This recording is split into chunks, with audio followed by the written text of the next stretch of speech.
ago, he was inaugurated in a swirl of pomp and circumstance involving velvet robes, visiting dignitaries from universities all over the world, and the presentation by Governor Mark Dayton of the presidential mace.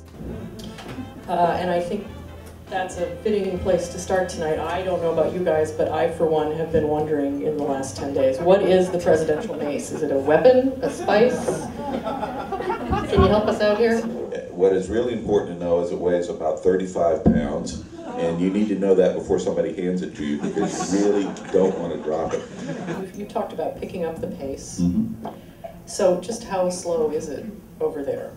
And how are you going to change this entrenched culture? It is, it's not as slow as you might think, but it is a very deliberative place. And universities are places where people consult and people move fairly cautiously. Sometimes in a university, when you've been doing the same kind of things for a while, you get in a rut, frankly.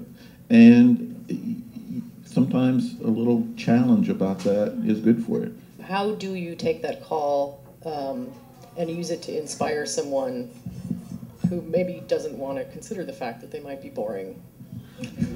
Some of the most important people in the university are department chairs, and they have an interesting battle of motivating their faculty to do the work that needs to be done, to enable them to have the resources to do it.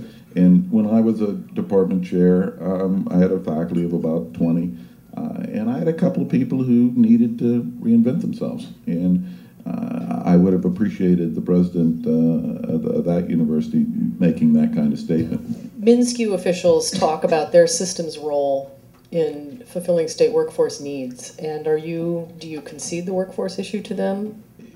The relationship of MinnSCU and the U is incredibly important, and there clearly is a difference in mission between those universities. We are the state's research university. We have a critically important educational role to play, but in many cases it's different than MinnSCU's educational role to play, which is itself extremely important.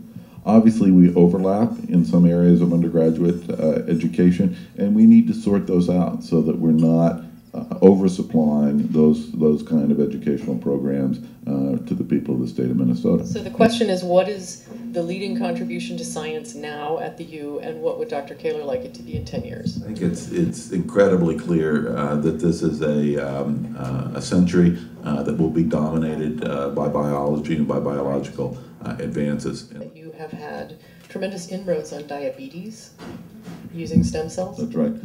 We have a diabetes center funded by the Schultz Family Foundation that really is looking at a cure for type 1 diabetes. The university has, over the past 3 years, I think, dealt remarkably well with the budget pressures that have come. The philosophy that President Brunig's used, and that I think is wise, is to take, in a period of budget reductions, to take 2/3 of those reductions internally and ask students to bear the burden by a tuition increase to cover the other third.